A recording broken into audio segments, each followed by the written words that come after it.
वैसे तो अंग्रेज इस भारतवर्ष पर व्यापार करने के उद्देश्य से आए थे, पर धीरे धीरे उन्होंने हमारी स्वाधीनता को छीन लिया और भारत को गुलाम बना दिया।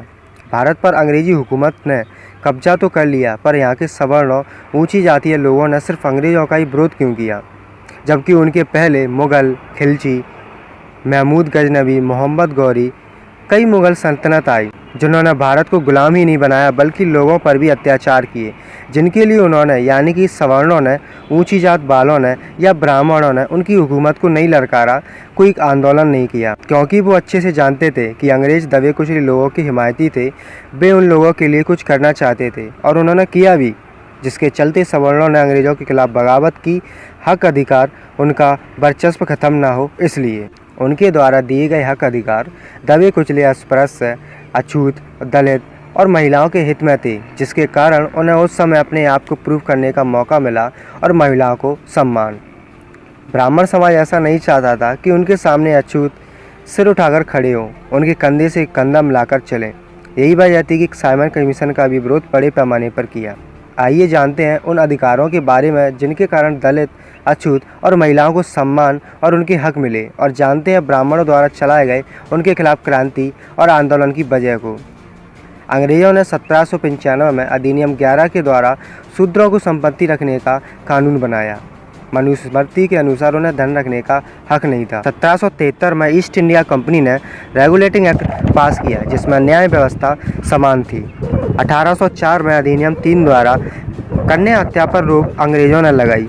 लड़कियों के पैदा होते ही तालू में अफीम चिपकाकर, मां के स्तन पर धतूरे का लेप लगाकर एवं गड्ढा बनाकर उसमें दूध डालकर दूध दिया जाता था। 1813 में ब्रिटिश सरकार ने कानून बनाकर शिक्षा ग्रहण करने का सभी जातियों के और धर्मों के लोगों को अधिकार दिया। 1813 में अंग्रेज़ों ने दास प्रथा का अंत कानून बनाकर किया। 1817 में समान नागरिक संहिता कानून बनाया। 1817 से पहले सजा का प्रावधान वर्ण के आधार पर था। ब्राह्मण को सजा नहीं होती थी, शूद्र को कठोर दंड दिया जाता था। अंग्रेजों ने सजा का प्रावधान समान कर दिया। 1819 में अधिनियम 7 द्वारा ब्राह्मणों द्वारा शूद्र स्त्रियों के शुद्धिकरण पर रोक लगाई। शूद्रों की शादी होने पर दुल्हन को अपने यानी दूल्हे के घर न जाकर कम से कम 3 रात ब्राह्मणों के घर शारीरिक सेवा देनी पड़ती थी। 1830 में नरबलि प्रथा पर रोक लगाई। देवी देवता को प्रसन्न करने के लिए ब्राह्मण और शूद्र और स्त्री व पुरुष दोनों को मंदिर में सिर पटक कर चढ़ा देता था। 1833 अधिनियम 87 द्वारा सरकारी सेवा में भेदभाव पर रोक अर्थात योग्यता की सेवा का अधिकार आधार स्वीकार किया। 1834 में पहला भारतीय विधि आयोग का गठन हुआ। कानून बनाने की व्यवस्था जाति, वर्ण, धर्म और क्षेत्र की भावना से ऊपर उठकर करना आयोग का प्रमुख उद्देश्य था। 1885 में प्रथम पुत्र को गंगा दान पर रोक लगाई। ब्राह्मणों ने नियम बनाया था कि शूद्रों के घर यदि पहला बच्चा लड़का पैदा हो तो उसे गंगा में फेंक देना चाहिए। पहला पुत्र हष्टपुष्ट एवं स्वस्थ पैदा होता है। ये बच्चा ब्राह्मण से न लड़ पाए, इसलिए पैदा होते ही गंगा को दान करवा देते थे। 7 मार्च 1835 को लॉर्ड मैकाले ने शिक्षा नीति राज्य का विषय बनाया और उच्च शिक्षा को अंग्रेजी भाषा का माध्यम बनाया। 1835 को कानून बनाकर अंग्रेजों ने शूद्रों को कुर्सी पर बैठने का अधिकार दिया। दिसंबर 1829 के अधिनियम 17 द्वारा विधवाओं को जलाना अवैध घोषित कर सती प्रथा का अंत किया। देवीदास प्रथा पर रोक लगाई। ब्राह्मणों के कहने से शूद्र अपनी लड़कियों को मंदिर की सेवा के लिए दान देते थे। मंदिर के पुजारी उनका शारीरिक शोषण करते थे। बच्चा होने पर उसे फेंक देते थे और उस बच्चे को हरिजन नाम देते थे।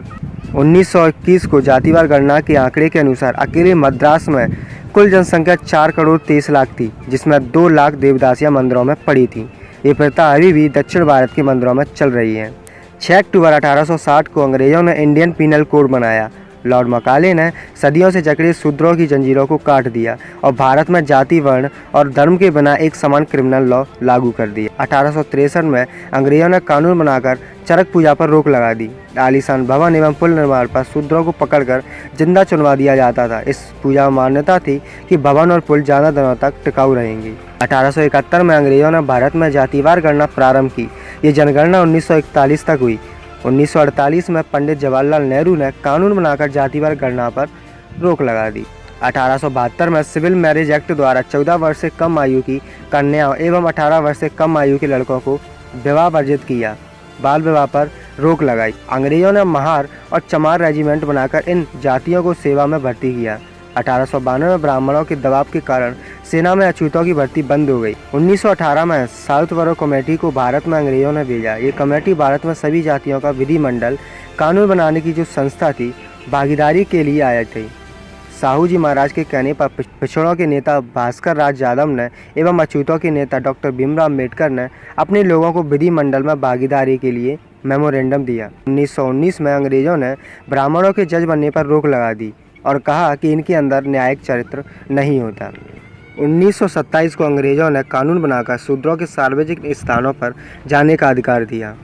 नवंबर 1927 में साइमन कमीशन की नियुक्ति हुई, जो 1928 में भारत के अछूत लोगों की स्थिति की सर्वे करने और उनको अतिरिक्त अधिकार देने के लिए आया।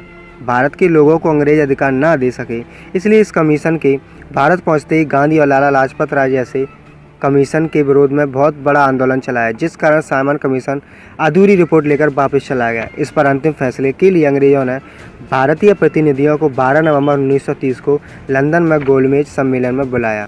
24 सितंबर 1932 को अंग्रेजों ने कम्युनल अवार्ड घोषित किया, जिसमें प्रमुख अधिकार दिए गए थे: वयस्क मताधिकार, विधानमंडलों और संघीय सरकार में जनसंख्या के अनुपात में अछूतों को आरक्षण का अधिकार। सिख, ईसाई और मुसलमानों की तरह अछूतों SC/ST को भी स्वतंत्र निर्वाचन के क्षेत्र का अधिकार मिला। जिन क्षेत्रों में अछूत प्रतिनिधि खड़े होंगे उनका चुनाव केवल अछूत ही करेंगे। प्रतिनिधियों को चुनाव के लिए 2 बार वोट का अधिकार मिला, जिसमें एक बार सिर्फ अपने प्रतिनिधियों को वोट देंगे, दूसरी बार सामान्य प्रतिनिधियों को वोट देंगे। 19 मार्च 1928 को बेगारी प्रथा के विरुद्ध डॉक्टर अंबेडकर ने मुंबई विधान परिषद में आवाज़ उठाई, जिसके बाद अंग्रेजों ने इस प्रथा को समाप्त कर दिया। अंग्रेजों ने 1 जुलाई 1942 से लेकर 10 सितंबर 1940 तक डॉक्टर भीमराव अम्बेडकर को वायसराय की कार्य साधक काउंसिल में लेबर मेंबर बनाया। लेबरों को डॉक्टर अम्बेडकर ने 8.3% आरक्षण दिलवाया। 1942 में अंग्रेजों द्वारा डॉक्टर भीमराव अम्बेडकर ने 50,000 हेक्टेयर भूमि को अछूतों एवं पिछड़ों में बांट देने के लिए अपील की। अंग्रेजों ने 20 वर्षों की समय सीमा तय किया था। अंग्रेजों ने शासन प्रशासन में ब्राह्मणों की भागीदारी को 100% से 2.5% पर लाकर खड़ा कर दिया। इन्हीं सब वजह से ब्राह्मण और अंग्रेजों के खिलाफ क्रांति शुरू कर दी, क्योंकि अंग्रेजों ने शूद्र और महिला को सारे अधिकार दे दिए थे और सर्व जातियों को समान अधिकार देकर उनको बराबरी में लाकर खड़ा कर दिया था।